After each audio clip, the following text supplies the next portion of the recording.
Varios insiders, denunciantes, ya han dicho que fueron atacados, afectados por el gang stalking, acoso tanto cibernético como de seguimiento de agentes, como a nivel espiritual. Lo dijeron David Wilcock antes de aparecer sin vida y los científicos eliminados actualmente. ¿Pero qué es el gang stalking y las tecnologías que utilizan para realizarlo de manera sutil, que no se note? Ahora lo explicaré, porque es más complejo de lo que parece. El gang stalking, también conocido como acoso grupal, es un fenómeno en el que las personas afectadas están siendo seguidas, acosadas, hostigadas por un gran número de individuos, identidades. Quienes son víctimas de gang stalking reportan que la motivación detrás de este acoso es perturbar todas las áreas de sus vidas. Las actividades involucradas incluyen acoso electrónico, el uso de armas psicotrónicas, armas de energía dirigida, ciberacoso, sugestión hipnótica transmitida a través de dispositivos electrónicos de acceso remoto y otras técnicas de control mental. La diferencia principal entre gang stalking y targeted individual, individuo objetivo, radica en la relación entre el grupo y la persona afectada. El gang stalking se refiere al acoso sistemático organizado por un grupo de personas hacia una persona. Este acoso puede incluir vigilancia, difamación y otras tácticas de intimidación. El objetivo es a menudo desestabilizar y aislar a la víctima. El targeted individual es la persona que está siendo acosada en el contexto del gang stalking. Es el sujeto del acoso y las tácticas de intimidación llevadas a cabo por los acosadores. En resumen, el gang stalking es el proceso o la acción, mientras que el targeted individual es la persona que sufre este proceso. El gang stalking interdimensional, en este escenario, las personas afectadas están siendo vigiladas y acosadas por entidades interdimensionales. Las actividades incluyen no solo la vigilancia física, sino también la manipulación mental y la interferencia en la vida cotidiana. Los acosadores son seres de otra frecuencia vibratoria a la nuestra, o de una realidad a la que nuestros sentidos no tienen mayor alcance, con tecnología avanzada o habilidades psíquicas. La motivación detrás de este acoso podría estar relacionado con experimentos, control, alimentación energética o incluso una agenda oculta. El gang stalking interdimensional es algo así como un acoso invisible que ocurre en múltiples niveles de la existencia, tanto en el mundo físico como en dimensiones más sutiles que no podemos percibir directamente. Imagina que hay fuerzas o entidades superiores, como programadores de una realidad más grande, que manipulan nuestra vida desde detrás de las cortinas, usando técnicas que van desde lo psicológico hasta lo espiritual para mantenernos atrapados en una ilusión.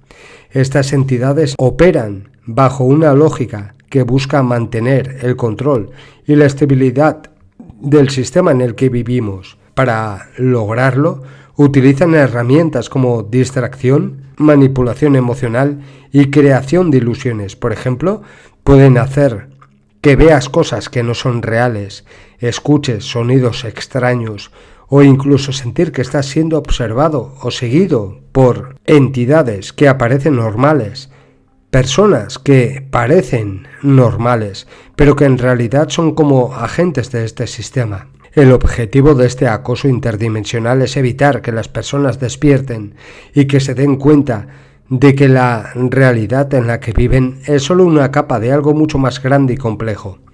Si alguien comienza a cuestionar la realidad o a buscar respuestas más profundas, estas fuerzas pueden intensificar su influencia para confundirte, asustarte o hacerte dudar de tu propia cordura. Pueden aparecer en tus sueños, implantar pensamientos intrusivos o incluso manipular a las personas a tu alrededor para que actúen de maneras que te hagan sentir aislado o perseguido. En esencia, el gang stalking interdimensional es como un mecanismo de defensa de la realidad ilusoria en la que vivimos, la Matrix Arconte.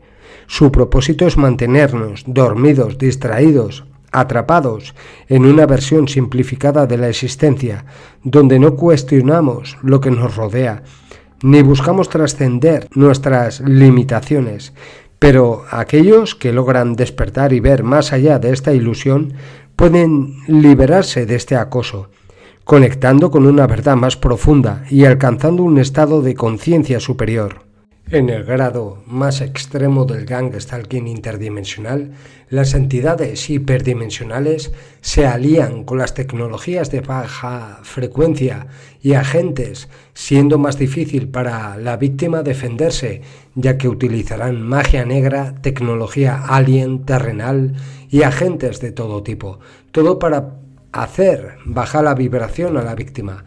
La víctima será un ser especial, un activista que lucha por los derechos humanos, un informador de la verdad que destapa las manipulaciones del sistema Arconte en el planeta, que destapa la Matrix Arconte, o un exagente de la corporación Arconte que ha salido y se ha revelado y ha destapado la verdad. Cuando se fusionan estas tecnologías es muy fuerte el ataque hacia estos divulgadores y es muy difícil salir de dichos ataques. Debes de ser muy fuerte para escapar, ya que buscarán casualidades, accidentes, comportamientos de las personas que te rodean para atacar y no paran hasta hacerte caer o que te quites de en medio tú mismo.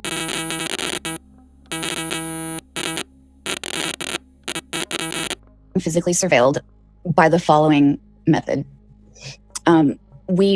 My ex-boyfriend and I realized that people had been breaking into our apartment while we were gone together in the same vehicle.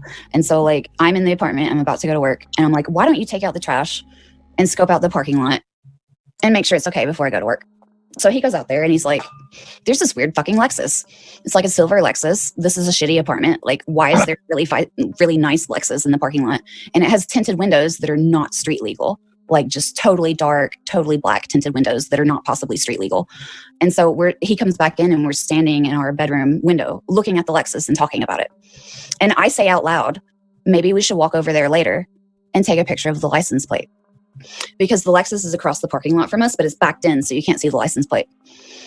Within 2 minutes of me saying, hey, we should walk over there later and take a picture of the license plate, we were still standing there at the window looking at it, talking about it. And an Eastern European looking motherfucker with a black beanie, dressed all in black, in his 50s or 60s, walked out of the apartment directly across from ours holding a license plate. And he opened the trunk of the Lexus and he took out some tools and he changed the license plate right in front of our fucking faces. And then he walked back to his apartment and he put the old license plate on the front patio and went inside, left it outside.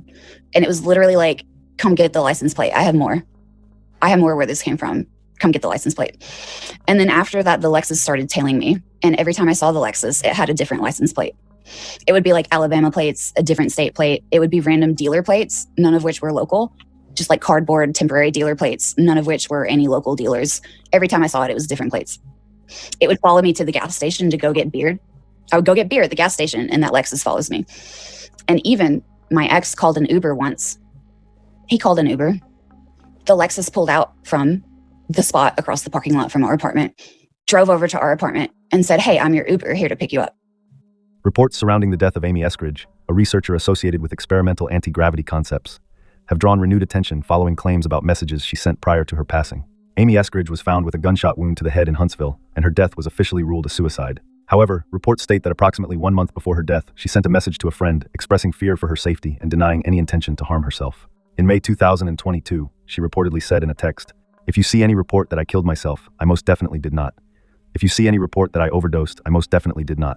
If you see any report that I killed anyone else, I most definitely did not. The message has since circulated widely online, contributing to speculation and debate about the circumstances surrounding her death. Additional claims reported in media accounts suggest Eskridge told a friend she believed she had been subjected to physical and psychological attacks prior to her death, including references to what she described as an energy weapon. In a prior interview before her passing, Eskridge reportedly expressed growing concern for her safety, stating that she was becoming increasingly afraid and felt the need to disclose soon. Let's dig deeper about her story. Amy Eskridge, 34-year-old at the time of her death, was a United States-based researcher and entrepreneur connected to experimental propulsion and anti-gravity concepts. She co-founded the Institute for Exotic Science, an independent group that aimed to publicly explore and discuss unconventional physics ideas like gravity manipulation. She died in a connected family. Her father was an engineer, and her area of expertise was focused in advanced propulsion theories and experimental science. Before her death, yesterday, on 4/20, David Wilcock took his own life. We are devastated and shocked. I really love David. He was a good friend. He was there with me through a lot of horrible things. We were there for each other. We were there with each other through a lot of awesome things. We had many, many laughs, many extremely deep conversations. And I'll always remember how kind he was. He never hurt anyone. He never denigrated, talked down to anyone. He treated everyone well. And he brought such a huge body of knowledge and information to this world. I hope people remember him and respect him for that. Everyone knows since 2018, things have just really been crazy for both David and I. We have gone through an incredible amount of legal issues and cyber stalking. We've received death threats, numerous death threats on a yearly basis. There are groups of people that have gone out of their ways to completely destroy us. I think a lot of these people would have preferred to see me as the person who took their own life, but it was David. The amount of relentless cyber stalking, bullying, attacking everyone close to you until they turn on you or abandon you. This is something that was done systematically for a long time. The last time I spoke to David was just before my birthday in February. And he just went on and on about, Gaia dragging him into the lawsuits and, Stephen Cambion, Jay Widener, and these other people that were relentlessly cyber stalking him, reporting him to the IRS, reporting him to the SEC. When his dog died, they reported him to the police, saying that he had been cruel to his dog. All of this that has happened is beyond sick. It's now criminal, in my opinion. I'm still in shock. I'm very upset. I can't believe I'm not going to hear him laugh again. See that big smile and those sparkly eyes. He was a good man. He didn't deserve all this. I am going to ask the community to help me make sure that the Boulder Police and the FBI dig deep into this. It's, like a Class A felony here in Colorado. Cyber stalking, these laws were created here in Colorado because of someone committing suicide. I'm asking the community to, on social media, tag the police, tag the media here in Boulder and Denver. David and I had gone to the Broomfield Police, the Louisville Police, Boulder Police about the cyber stalking death threats, and they didn't do jack crap. Some of them laughed in our faces. District attorneys wouldn't touch it. Well, I think that we need to light a fire under them and have them investigate all of this to its fullest, to everyone involved, organizations and individuals. If you love David, if you were one of his fans, he deserves justice. You can't, the people that cyberbullied him to this point are now claiming victory and making videos of celebration. Is this community not ever going to police all of this and fight back? We need to go to YouTube and X and all of these different platforms, report them, have them removed, and tag the Boulder Police, district attorneys, and media in this. David made a big difference in a lot of people's lives. He did not deserve to have his reputation completely destroyed for sport. You declare someone a grifter or this or that, and then, it is now open reign for me to do everything possible to destroy them. That's, it takes a lot to get someone to a point where they take their own life. And these people are not only not ashamed of it, they're celebrating it. So enough is enough, people.